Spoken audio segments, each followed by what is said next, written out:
दोस्तों, ये video the interview chapter का दूसरी पार्ट का है। इस चैप्टर के अगर पहली पार्ट का वीडियो आपने नहीं देखा है तो डिस्क्रिप्शन में मैंने एक लिंक दे रखी है, आप उस लिंक को क्लिक करके पहले पार्ट को देख लें। इस चैप्टर की दूसरी पार्ट में मुकुंद पद्मानाभन और अंबर्टो इको के बीच के इंटरव्यू को दिया गया है।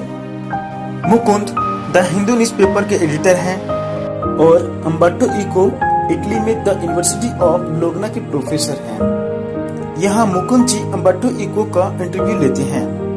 अंबर्टो इको एक फेमस नोवेल राइटर हैं। इन्होंने कई सारे एकेडमिक बुक्स लिखे हैं। इसके अलावा न्यूज़पेपर आर्टिकल्स, एसेज और आइडियाज ऑफ सिम्योटिक पर भी बुक लिखते थे। लेकिन इनके द्वारा लिखी गई एक book the name of the rose वो काफी फेमस भी थी, जिसे 1980 में प्रकाशित किया गया था। इस बुक का लगभग 10 मिलियन से ज्यादा कॉपीज का बिक्री हुई थी। मुकुंद जी अंबर्टो इको से पहला क्वेश्चन करते हुए पूछते हैं, आपका मित्र डेविड लॉज आपके बारे में कहते हैं एक इंसान एक ही समय पे इतना सारा काम कैसे कर सकता है। जैसे आप एक यूनिवर्सिटी के प्रोफेसर भी हैं, आप न्यूज़पेपर आर्टिकल्स भी लिखते हैं, आप बच्चों के लिए फिक्शनल स्टोरी भी लिखते हैं और आइडियाज ऑफ सिम्योटिक पे भी आप काफी बुक लिख चुके हैं। तो इतना सारा चीज आप एक साथ कैसे कर लेते हैं? नहीं, ऐसी बात नहीं है, मैं इतना सारा काम नहीं करता हूँ। आपको ऐसा लगता है, पर मुझे लगता है कि मैं एक ही काम को बार बार करते रहता हूँ। एक्चुअली बात यह है, मेरा भी कुछ फिलोसफिकल इंटरेस्ट है और मैं अपने फिलोसफिकल इंटरेस्ट को अपने एकेडमिक वर्क में फ्लो करता हूँ। जैसे आप देख सकते हो, मेरे द्वारा लिखी गई नॉवेल्स या चिल्ड्रन का फिक्शनल स्टोरीज में हमेशा शांति और अहिंसा का बातें लिखता हूँ। मतलब मैं एक ही कार्य करता हूँ, लेकिन आपको लगता है कि मैं बहुत सारे काम में इन्वॉल्व हूँ। मैं आपको एक सीक्रेट बताता हूँ। मान लीजिए अगर हम ब्रह्मांड से सारे इम्पेड स्पेसेस को हटा दें तो क्या होगा? तो ये पूरा ब्रह्मांड मेरी मुट्ठी में आ जाएगी। बिल्कुल इसी तरह से हमारे जीवन में भी काफी खाली समय होती है और मैं इस खाली समय की यूज कर लेता हूँ। जैसे मान लीजिए आप मेरे घर आ रहे हो, आपको मेरी बिल्डिंग का 3rd फ्लोर तक आना है। आपने 1st फ्लोर से लिफ्ट को पकड़ा और मैं यहाँ आपका इंतजार कर रहा हूँ। आपको 1st फ्लोर से 3rd फ्लोर तक आने में जो समय लगेगा, यही मेरा खाली समय है और इस खाली समय का यूज करके मैं एक आर्टिकल लिख चुका हूँगा। मैंने देखा है आपके द्वारा लिखी गई स्कॉलरली बुक, स्कूल के बच्चों के लिए जो आप बुक लिखते हैं, ये काफी इनफॉर्मल और फनी होता है। ज्यादातर ऐसी बुक तो काफी बोरिंग होता है, लेकिन ऐसा आपके साथ नहीं है। आपके द्वारा लिखी गई ज्यादातर कहानियां लोगों की पर्सनल लाइफ से जुड़ी हुई होती है और आपकी ये कहानियां जीवन की सच्चाई को प्रस्तुत करती है, जिसे पढ़ने में काफी इंटरेस्टिंग होता है। तो क्या आप ऐसा जानबूझकर लिखते हैं या फिर कि आपका नेचर है? बड़ा कठिन सवाल पूछा है आपने। फिर भी मैं आपके इस क्वेश्चन का जवाब देने के लिए मैं अपनी एक कहानी सुनाना चाहूंगा। मुझे याद है जब मैं 22 साल का था, हमें कॉलेज से एक प्रोजेक्ट वर्क मिलती है और मैं अपना प्रोजेक्ट वर्क को कंप्लीट करके जब सबमिट करता हूँ तो मेरे कॉलेज टीचर मुझे डांटते हुए कहते हैं, आपने अपना प्रोजेक्ट गलत तरीके से बनाया है, आपका फॉर्मेट गलत है। लेकिन फिर भी आपने जिस तरीके से अपना प्रोजेक्ट को कंप्लीट किया है वो बहुत ही इंटरेस्टिंग है और इसके लिए वो मुझे प्रशंसा भी करते हैं और मेरे इस प्रोजेक्ट के ऊपर एक बुक भी लिखी जाती है। एक्चुअली जब भी किसी टॉपिक पे प्रोजेक्ट बनाई जाती है तो उस टॉपिक से रिलेटेड इंफॉर्मेशन कलेक्ट करनी होती है और हमें इस टॉपिक का एक लॉन्ग डिस्क्रिप्शन अपने प्रोजेक्ट में देना होता है, जिसमें हम मेरिट, डिमेरिट, फैक्ट, हाइपोथेसिस और कंक्लूजन लिखते हैं। लेकिन मेरा प्रोजेक्ट ऐसा नहीं था। मैंने अपने पूरे प्रोजेक्ट को एक स्टोरी टाइप में नरेट किया।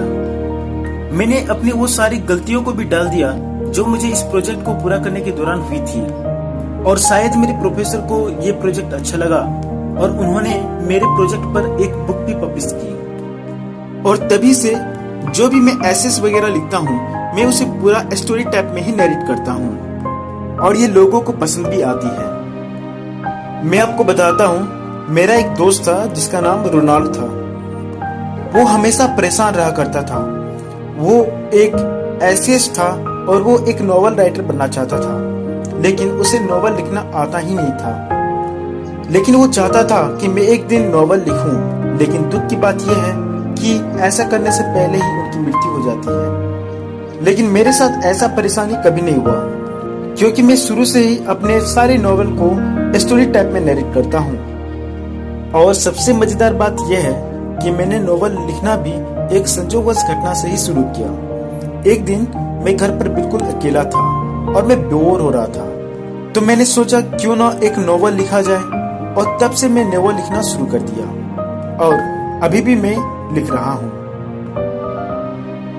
जब हम नॉवल का बात कर रहे हैं तब आप एक फेमस एकेडमिक राइटर हैं, लेकिन आपके द्वारा लिखी गई एक book the name of the rose, इसके पब्लिश होने के बाद लोग आपको एक नॉवल राइटर के रूप में जानने लगे हैं। और शायद आपने इस फेमस बुक के छपने के बावजूद भी और 5 नॉवल लिखे हैं, और जहां तक मुझे याद है करीबन 20 एकेडमिक बुक्स भी आपने लिखी है। नहीं मुकुंद, 40 से ज्यादा मैंने लिखी है। क्या 40 से भी ज्यादा? हाँ, मैंने 40 से भी ज्यादा एकेडमिक बुक्स लिखे हैं। आप एक एकेडमिक राइटर हैं, लेकिन लोग आपको एक नॉवल राइटर के रूप में पहचानते हैं और एक नॉवलिस्ट कह के बुलाते हैं। तो क्या ये आपको परेशान नहीं करता? हाँ, मैं थोड़ा परेशान तो होता हूँ, क्योंकि मैं एक यूनिवर्सिटी प्रोफेसर हूँ और मैं चाहता हूँ कि मेरी पहचान इसी से बने। नॉवेल्स तो सिर्फ मैं संडे को ही लिखता हूँ अपने खाली समय में, लेकिन फिर भी अगर लोग मुझे नॉवेलिस्ट के रूप में जानते हैं तो ऐसा इसलिए है क्योंकि मैं नॉवल के जरिए एक बहुत बड़े ऑडियंस तक पहुंच जाता हूं, जो कि एकेडमिक राइटिंग से पॉसिबल नहीं है। ये आप अंदाजा लगा सकते हैं, मेरे द्वारा लिखी गई सिमियोटिक बुक्स के करीबन 1 मिलियन रीडर्स हैं। आपके इस जवाब को सुनकर मैं एक क्वेश्चन और आपसे पूछना चाहूंगा। आपके द्वारा लिखी गई एक book the name of the rose, ये एक बहुत ही सीरियस नोवेल है। आपका ये नोवेल डिटेक्टिव कहानी की तरफ प्रतीत होता है, लेकिन जब इसे कोई ध्यान से पढ़े तो आप इसमें मेटाफिजिक्स, थियोलॉजी और इतिहास तक की घटनाओं को भी डाल दिए हैं। आपका ये नोवेल इतना जटिल होते हुए भी लाखों लोगों ने पसंद किया है। तो आप क्या सोचते हैं, आपका नोवेल इतना फेमस क्यों हुआ? नहीं, मैं बिल्कुल भी नहीं सोचता, क्योंकि सोचना मेरा काम ही नहीं है। लेकिन हाँ, जर्नलिस्ट और पब्लिशर लोग ऐसा जरूर सोचते हैं, क्योंकि वे लोग मानते हैं लोग सिर्फ उल्टे सीधे कहानियां ही पढ़ना पसंद करते हैं। लोगों को कठिन टॉपिक पर पढ़ना अच्छा नहीं लगता है। आपको पता है इस दुनिया में करीबन 6 बिलियन पीपल हैं, और इतने पॉपुलेशन में मेरे द्वारा लिखी गई ये book the name of the rose की सिर्फ 10 से 15 मिलियन कॉपी ही सोल्ड हुई है। तो इस तरह से मैं बहुत ही छोटे ऑडियंस तक ही पहुंच पाया हूं। लेकिन ये ऑडियंस वे लोग हैं जिन्हें कठिन टॉपिक पर पढ़ना अच्छा लगता है, या फिर उन्हें हमेशा इजी चीजों को पढ़ना अच्छा ना लगता हो। जैसे मैं भी खुद रात को 9 बजे डिनर के बाद टेलीविजन में मियामी वाइस या इमरजेंसी रूम जैसे डिफिकल्ट सीरियल को देखना ही पसंद करता हूँ। मैं हर वक्त इजी सीरियल को देखना पसंद नहीं करता। मैं आपसे एक और क्वेश्चन पूछना चाहूंगा। क्या आप इस बुक की सफलता के पीछे ये नहीं मानते आपने इतिहास की चीजों को इसमें डाले हुए हैं, शायद इस कारण से ये बुक इतना फेमस हुआ होगा?